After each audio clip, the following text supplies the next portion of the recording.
पाकिस्तान बनने के बाद भी अगर तुम्हारे तौर तरीके वही है,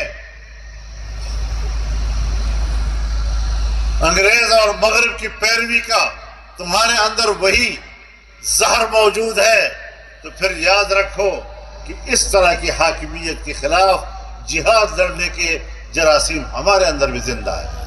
नारे तकबीर, लब्बैक लब्बैक लब्बैक लब्बैक।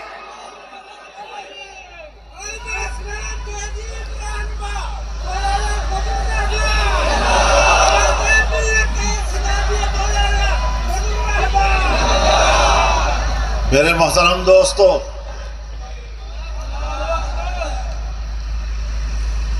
ये नजरियात वाज़ेह हैं।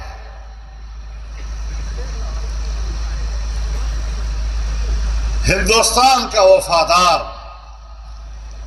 अगर अंग्रेज का मुखालिफ है